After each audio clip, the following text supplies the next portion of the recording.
Bien-aimés dans le Seigneur, bonjour. Nous bénissons notre Dieu, notre roi, notre maître. Notre maître s'appelle Jésus-Christ. Notre maître s'appelle Dieu lui-même, le Créateur, qui est au-dessus de tout, qui a créé les cieux et la terre, qui nous a aimés à la croix et qui nous a choisis. Son amour grand, son amour puissant, son amour juste montre à quel point il a aimé le monde. Il a aimé l'homme lui-même. Alors aujourd'hui, d'abord je vais me présenter, c'est le frère Bifol Bifoulou du ministère de l'armée bleue. Dieu nous fait encore grâce pour 30-35 minutes de causerie. Et nous causons en tant que frères, nous causons en tant que sœurs dans la maison de notre Père. Amen. À côté de moi, il y a aussi un frère, c'est mon ami. Un frère avec qui nous partageons, c'est le frère Élisée Bifoulou. Je l'aime beaucoup parce qu'il est attaché dans la parole de Dieu. Frère, que Dieu vous bénisse aussi. Hein. Amen. Donc, c'est ça. Avant de commencer notre exhortation, avant de commencer notre causerie de 30 à 35 minutes, nous nous laissons entre les mains du Seigneur. Prions. Le Dieu merveilleux, le Dieu de tous les jours, le Dieu de la création, nous voici au-devant de toi. Par l'amour de la croix avec ton Fils Jésus-Christ, par l'amour de la croix avec notre Maître Jésus-Christ, nous venons que tu nous acceptes et que son sang nous lave, car son sang nous purifie. Et tout ce qui va se passer en ces lieux, que ce soit sous l'impulsion du Saint-Esprit. Merci pour ce temps merveilleux. Que ceux qui vont entendre cette parole édifient leur cœur et qu'ils acceptent cette parole pour que leur foi aille de l'avant. Merci Seigneur, par le nom de notre Seigneur Jésus-Christ. Nous te prions et nous disons Amen. Oui, comme j'ai dit, aujourd'hui, nous avons 30 à 35 minutes de la parole. Notre intitulé de ce jour, c'est la mission secrète de Judas. Alors, la mission secrète de Judas, c'est très intéressant de voir Judas qui était le disciple de Jésus-Christ. Judas qui était le comptable, qui avait le ministère de finances, de budget. Mais aujourd'hui, nous parlons de sa mission secrète. Dans cette mission de Judas, nous allons lire 3 textes. Le premier texte, c'est dans l'évangile de Matthieu au 27e chapitre. 4 et 5e verset. Donc Matthieu 27, du 4e verset jusqu'au 5e. Lisons par le nom de notre Seigneur Jésus-Christ. En disant, j'ai péché en livrant les sangs innocents. Ils répondirent, que nous importe, cela te regarde. Judas jeta les pièces d'argent dans les temples, se retira et alla se pendre. Amen. C'est Judas, c'est notre frère Judas. Après avoir négocié avec le bourreau pour condamner notre Seigneur Jésus-Christ, Judas part, il rentre chez eux.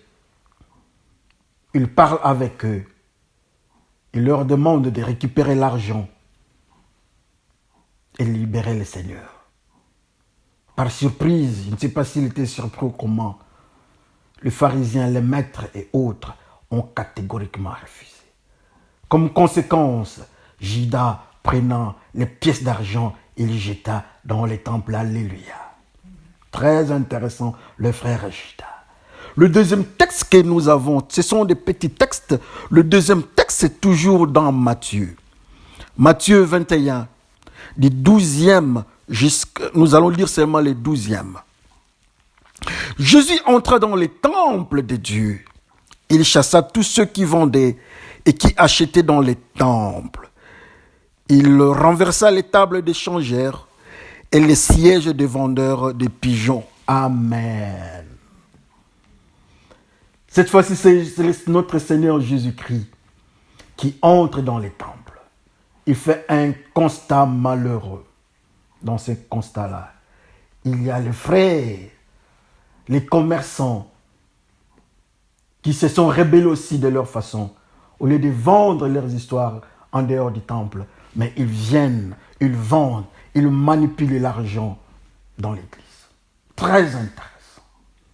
Alors notre troisième et dernier petit texte, c'est toujours dans le Nouveau Testament, mais dans Jean. Évangile de Jean, au sixième chapitre, nous prenons du 68e jusqu'au 70e. Nous pouvons lire jusqu'au 71e. Nous pouvons même nous arrêter là-bas. Si je peux répéter, Jean 6, 68 jusqu'au 71e verset. Lisons par le nom de notre Seigneur Jésus-Christ. Simon-Pierre lui répondit, « Seigneur, à qui irions-nous ? Tu as les paroles de la vie éternelle. Et nous avons cru et nous avons connu que tu es le Christ, le Saint de Dieu. » Jésus leur répondit, « N'est-ce pas moi qui vous ai choisi, vous les 12, et l'un de vous est un démon. » Il parlait de Judas Iscariote, fils de Simon, car c'était lui qui devait le livrer, lui, l'un des 12. Amen.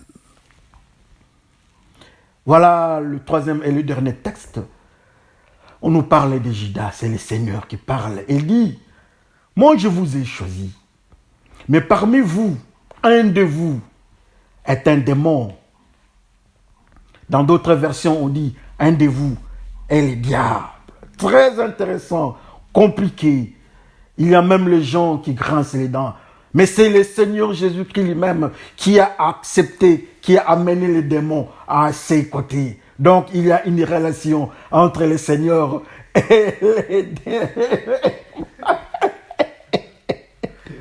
Frère Élisée, c'est compliqué. C'est très compliqué. Et voilà les trois textes que nous avons pour ce jour. Comme nous avons dit, le premier texte, le Seigneur Jésus-Christ nous parle. On est en train de constater que Judas est parti pour négocier la libération du Seigneur. En face de lui, il s'est retrouvé avec une force de résistance. Il ne pouvait pas tenir.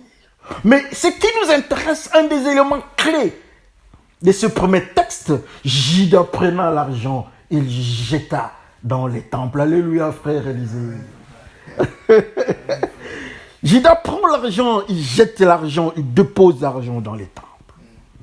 Le deuxième texte que nous lisons, c'est le Seigneur Jésus-Christ qui entre dans les temples. Il prend l'argent, il jette l'argent en dehors du temple. Un conflit commence déjà. Qu'est-ce qui se passe? Le maître, quand Jésus-Christ est entré dans les temples, le frère Judas avait vu cela. Il a vu comment est-ce que Jésus-Christ a chassé ceux qui manipulaient l'argent dans les temples. Et il les chassa, et même l'argent hors du temple. Mais subitement, quelle surprise! Judas, lui, il prend encore l'argent, il jette l'argent dans les temples. Mais pourquoi il n'a pas jeté l'argent dehors? Toujours dans les temples. C'est intéressant. La mission secrète de Judas. Et Jésus-Christ, il tourne et regarde et dit, vous êtes là, vous êtes 12, moi je vous ai choisi. Je vous ai choisi, mais parmi vous les frères, il y a un mystère, il y a un phénomène, il y a un démon. Et on nous donne avec précision que ce démon-là, c'est Judas. Judas Iscariote. C'est un démon. D'autres encore, ils parlent du diable, c'est le diable lui-même. Oh, quel contraste! Jésus-Christ choisit un démon. Un démon qui prend la comptabilité. Mais pourquoi Judas prend seulement les services de comptabilité? Les services, le ministère des Finances et des budgets de Jésus-Christ. Là où on manipule l'argent, on donne toujours à Judas. La mission secrète de Judas. Ça nous fait du bien quand nous causons en famille. La parole de Dieu doit nous faire du bien. Oui, c'est un marteau. Mais c'est un marteau qui frappe, qui casse, qui fracasse avec amour. Amen. C'est mieux qu'on entre maintenant dans le principe de la prophétie. C'est mieux qu'on entre maintenant dans les domaines de la prophétie que le Saint-Esprit nous révèle. Vous savez, frère Élisée, Moïse, Dieu lui dit, va parler à Pharaon. Il le regarde, tellement qu'il était aussi avec l'Esprit de Dieu. Il dit non, moi je ne peux pas aller parler à Pharaon. Qui suis-je moi d'aller parler à Pharaon? Moi je ne sais pas parler. Moi je ne sais pas parler. Il dit ok, il n'y a pas de problème. Moi-même Dieu, je vais parler à Pharaon, mais au travers de ta bouche. Nous aussi aujourd'hui, quand nous allons parler dans le couloir des prophètes, dans le mystère de la révélation, que Dieu parle au travers de nos bouches. Car notre cœur est mauvais. Hein? Le cœur de l'homme est mauvais. Quand l'homme parle, il parle en fonction du cœur de l'homme. Alors quand la parole de Dieu doit sortir du cœur de l'homme, assurément ce n'est plus la parole de Dieu. Car le cœur de l'homme est mauvais. Or la parole de Dieu n'est pas mauvaise. C'est pour cela nous-mêmes que Dieu nous aide, que le Saint-Esprit entre ici dans nos bouches. Judas était le serviteur de Jésus-Christ. Judas avait un comportement. C'est un peu compliqué, je vais vous raconter une petite histoire. Quand Jésus-Christ était en train de choisir ses disciples, il a trouvé quelqu'un qui s'appelle Lévi. Il part, il voit Lévi, qui avait comme travail, il était comptable.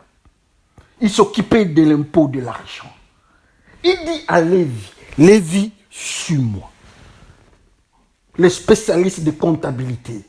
Assurément, il devait donner cette responsabilité à Lévi, le ministère des budgets. Il devait donner à Lévi. Mais pourquoi seulement à Judas? C'est pour cela aujourd'hui que Dieu nous aide à comprendre les phénomènes. La mission secrète de Judas. Judas avance dans sa vie, il regarde, il constate tout ce qui se passe. Toujours avec l'argent de Jésus-Christ. Il est toujours là, bombé. Mais un jour, Jésus-Christ se promène. Il arrive quelque part. En face de lui, il avait le temple. Mais dans ce temple, il constate un phénomène. Les temples, il y a l'argent dans les temples. Il y a les manipulateurs de l'argent dans les temples. Il dit non, ça ne doit pas se faire comme ça. Dans les temples, c'est la sainteté de Dieu. C'est la parole de Dieu. C'est le mystère de la parole de Dieu. How come? Qu'est-ce qui va se passer voir ces gens-là?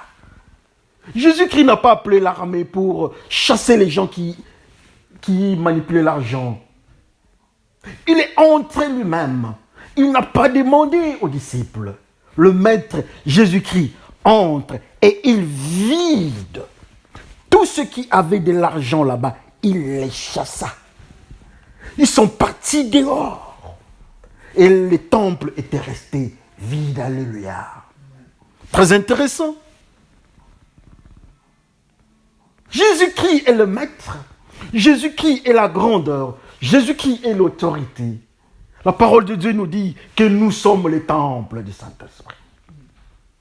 Nous sommes les temples de la parole de Dieu. Jésus-Christ doit habiter en nous.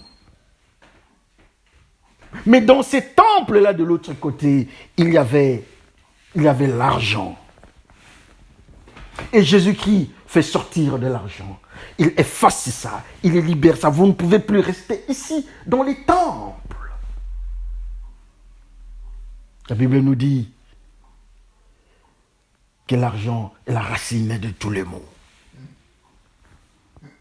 On pose la question à Jésus-Christ, mais comment tes disciples ne payent pas l'impôt? Oh là là, donnez-moi. Qui a une pièce d'argent? Mais pourquoi il ne peut lui donner l'argent? Donnez-moi la pièce d'argent. On amène la pièce, il pose la question, à qui appartient cette effigie? On dit c'est César. Jésus-Christ dit, à César, ce qui est à César. À Dieu, ce qui est à Dieu. Ça signifie que d'un côté, il y a Dieu. De l'autre côté, il y a qui? Il y a César. Et César représente qui? Dans l'argent, il n'y avait pas Dieu. Il y avait César. Et Jésus-Christ nettoya. Il enlève César de l'Église. Il enlève le diable de l'Église. Il nettoie les tout. Mais la Bible nous dit aujourd'hui que nous sommes les temples du Saint-Esprit. Nous sommes les temples de Dieu. Et quand nous regardons dans le monde, comme nous avons dit, César, c'est les diables. Nous voyons les diables venir sous plusieurs formes dans le corps de l'homme qui devait être les temples du Saint-Esprit. Les démons entrent. Nous regardons, nous voyons la prostitution, qui est une représentation des démons, du diable, qui est une représentation de César dans le corps de l'homme. Au lieu que l'homme accepte le Saint-Esprit, c'est la prostitution qui entre, les démons. Les autres encore, c'est la cigarette et le tabagisme, la colère, la prostitution, les avortements, et tout cela dans le corps des humains. Or, le corps de l'homme devait être le temple, mais cette fois-ci, le corps de l'homme n'est pas le temple. Le corps de l'homme est rempli des démons sous forme de César. Alléluia. Ça c'est compliqué, Jésus-Christ dit non, ça ne doit pas se faire comme ça, je vais vous chasser. Mais je pose une petite question. Si nous sommes le temple, si nous devons être les temples, alors vous, frères, qui êtes à mes côtés, vous êtes les temples de Jésus-Christ, qui a le Saint-Esprit, ou bien vous êtes les temples là où il y a l'argent. On nous voit plusieurs fois dans des églises. On nous appelle enfants de Dieu. Nous chantons, nous disons que nous sommes les temples. Nous sommes les temples du Saint-Esprit. Mais quand on vient, on constate à partir de notre comportement, nous voyons le vendeur de l'argent dans notre temple. Nous voyons le vendeur, le manipulateur de l'argent dans notre vie qui est le temple du Saint-Esprit. Nous voyons le vendeur qui s'appelle l'alcool. Nous prenons de l'alcool. Nous voyons les vendeurs qui s'appellent mensonges. Nous sommes des menteurs. Nous voyons la prostitution, les films pornographiques dans nos vies. Ainsi de suite. Mais on nous appelle le temple du Saint-Esprit. Pour la simple raison, Jésus-Christ n'a jamais été à côté de nous pour nettoyer nos vies. Mais une histoire grandiose aujourd'hui est que Jésus-Christ est capable de nettoyer les temples et que l'argent soit en dehors du temple. Alléluia. Voilà, les hommes sont sortis avec l'argent. Jésus-Christ nettoie les temples. Il bloque. Les anges, ils sont là. L'argent n'entre plus. L'homme est délivré. Les temples est délivré. Tout sort. La prostitution sort. Jésus-Christ lave le corps de l'homme avec son sang. Et il ferme la porte. Il reste lui-même là-bas. Parce que la Bible nous dit que Jésus-Christ est la porte. Mais quand les démons, les diables, l'argent entrent facilement, ça signifie que Jésus-Christ, la porte n'est pas là. Mais quand Jésus-Christ nettoie les temples, il reste lui-même là-bas la porte et personne ne va entrer. C'est pour cela, les enfants de Dieu, quand on voit une femme qui vous appelle, viens, vous regardez, vous dites non, je ne viens pas. C'est parce que Jésus-Christ est à la porte de votre cœur. L'adultère ne peut pas entrer. Quand vous voyez la cigarette, vous dites non, la cigarette n'entre pas ici. Jésus-Christ a bloqué. Alléluia. La mission secrète de Judas. Je m'excuse.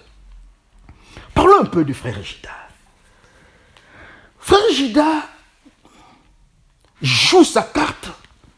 Il trahit son maître. Mais à la dernière minute, je ne sais pas qu'est-ce qui s'était passé. C'est sa stratégie. Je ne sais pas. Mais il part négocier encore avec ceux qui lui avaient donné de l'argent. Il dit non. Prenez votre argent. Il dit nous ne prenons pas l'argent. Nous ne prenons pas l'argent. D'abord, nous ne pardonnons pas. Parce que nous, on ne suivait pas les enseignements de votre maître. C'est Jésus qui enseigne le pardon. Nous, on ne les suivait pas. Donc, nous ne savons pas ce que c'est le pardon. Donc, nous ne pardonnons pas. Judas dit, mais qu'est-ce qui se passe? Il dit, oui, d'abord, nous n'allons pas t'accepter. Mais voilà la méchanceté de Judas. Connaissant ce que Jésus-Christ avait fait, sachant ce que le maître avait fait, Judas reprend l'argent, le pièce d'argent, il jette dans les temples. Oh, la mission secrète de Judas. Judas remet l'argent dans les temples.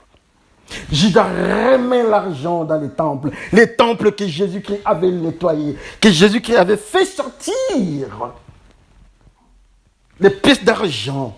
Mais Judas revient calmement. Là, il est seul, le maître. Il vient, il dépose l'argent dans les temples de Jésus-Christ. Quel malheur. Quelle est la mission de Judas? C'était d'annoncer l'évangile? Non. Et la Bible nous dit, comme nous venons de lire, que Judas était le démon. Quand un démon vient dans la vie de l'homme, dans les temples du Saint-Esprit qui est la vie de l'homme, qui est le corps humain, il n'a qu'une seule mission, c'est de prendre le diable et le mettre dans la vie de l'homme. N'est-ce pas? C'est la même histoire que Judas prend l'argent. Il prend l'argent, il met l'argent dans les temples. Il prend l'argent, il met l'argent dans les temples. Il remet les démons dans le corps de l'homme. Il remet les démons dans la vie de l'homme. C'est ça la mission de Judas. C'était ça sa mission. Judas n'était pas un évangéliste. Judas était quelqu'un de la méchanceté, qui faisait un mouvement inverse de ce que Jésus-Christ faisait.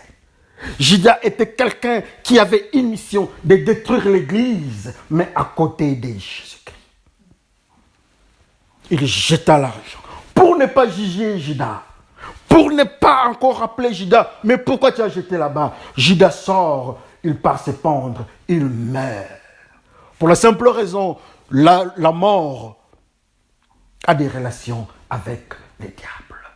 Judas sorta du temple. Après avoir accompli sa mission, il doit aller quelque part qu'on ne peut plus le contrôler, qui s'appelle la mort. Et Judas est parti là-bas. Combien aujourd'hui dans l'église de Dieu? Combien aujourd'hui nous voyons des pasteurs Judas?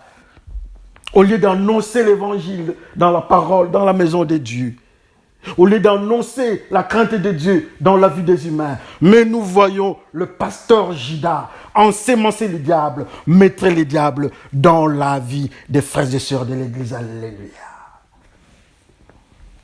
La mission secrète de Judas. Judas fait des choses terribles. Nous voyons des frères et sœurs, nous voyons des sœurs qui viennent à l'église avec des habits compliqués parce que ce sont des sœurs Judas. Elles cherchent à faire tomber les pasteurs. Nous voyons des pasteurs qui viennent à l'église pour chercher des femmes d'autrui parce que ce sont des pasteurs Judas. Nous voyons ceux qui prennent l'argent à l'église et mettent dans leur poche. Ce sont des anciens de l'église, des Judas. Et nous voyons des choristes dans la prostitution, dans l'adultère, dans leur chorale, parce que ce sont des choristes de Judas. Mais ma question est celle-ci. Vous êtes avec moi aujourd'hui. Vous êtes le frère Judas, ou bien vous êtes avec Jésus-Christ de Nazareth. Que chacun regarde sa vie. Jésus-Christ vient, il dit, pas question de voir l'argent dans la maison de Dieu. Mais le démon dit, l'argent doit habiter dans la maison de Dieu. C'est à nous de choisir. Mais la Bible nous dit que nous sommes le temple du Saint-Esprit. C'est à nous de choisir. C'est à nous de choisir. Quand on se regarde bien, nos vies cachées dans les téléphones, est-ce que nos téléphones ne sont pas des téléphones Judas qui amènent le péché? Qui amènent le péché dans nos vies? Est-ce que nos téléphones, nos études, quand nous partons à l'université de Holborn, quand tu pars à l'école à Viborg, est-ce que cette école-là, l'éducation que vous avez là-bas, vos relations avec vos amis, est-ce que ce ne sont pas des relations Judas qui amènent les diables dans ta vie? Est-ce que c'est qu'on vous enseigne à l'école, avec les histoires de Bing Bang qu'on vous enseigne à l'université, est-ce que ce ne sont pas des informations Judas qui entrent en vous pour que les diables entrent en vous? Quand nous voyons des églises, nous voyons même les homosexuels avec des Bibles, avec des dessins de couleurs des homosexuels. Est-ce que ce ne sont pas des Bibles Judas? Quand nous voyons des sœurs dans la maison de Dieu, dans les avortements, est-ce que ce ne sont pas des sœurs Judas? La mission secrète de Judas. Quelle est la mission secrète de Judas? Les diables doivent habiter dans les temples. Quelle est la mission de Jésus-Christ? C'est de délivrer l'homme, c'est de délivrer les frères, que les diables quittent l'église, quittent les temples. Mais ma question est celle-ci. Nous disons chaque fois que nous sommes des disciples, nous sommes des serviteurs de Dieu. Mais quand nous partons annoncer l'évangile, parce que Judas annonçait aussi l'évangile, peut-être s'il fallait faire des miracles, je ne sais pas, il faisait aussi des miracles. Mais il faisait ces miracles, en lui, il y avait quoi? Combien de pasteurs, de prophètes, de docteurs, des enseignants de la parole font des miracles? Judas avait aussi fait des miracles. Ils ont beaucoup d'argent, ils gèrent de l'argent. Judas avait aussi géré de l'argent. Mais ma question est celle-ci. Est-ce que ces pasteurs-là qui ont beaucoup d'argent, est-ce qu'ils ne sont pas des pasteurs Judas? Est-ce que cet argent-là, ce n'est pas l'argent Judas? Que chacun regarde sa vie. Mais aujourd'hui, le Seigneur nous dit, il nous informe, il nous dit une chose, qu'aujourd'hui, il est venu pour délivrer l'Église, malgré les stratégies de Judas, malgré ce que Judas a mis dans nos cœurs, dans vos cœurs. Mais le Seigneur Jésus-Christ est là. Il est capable de nettoyer l'Église et de rester à la porte. Judas est entré dans l'Église, dans le temple, parce que les responsables du temple avaient refusé Jésus-Christ. Comme conséquence, il n'y avait pas de porte et Judas pouvait entrer dans les temples. Judas pouvait entrer facilement dans les temples. Mais s'il a Jésus-Christ à la porte, quand Judas vient, qui est la mort, il va trouver la vie là-bas. Il ne saura pas entrer, il va reculer. Alléluia.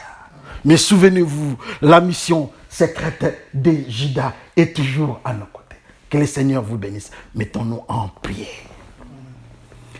Le Dieu mystérieux, le Dieu de tous les jours, le Dieu de la joie, le Dieu de la bénédiction, le Dieu de la révélation. Nous voici au-devant de vous.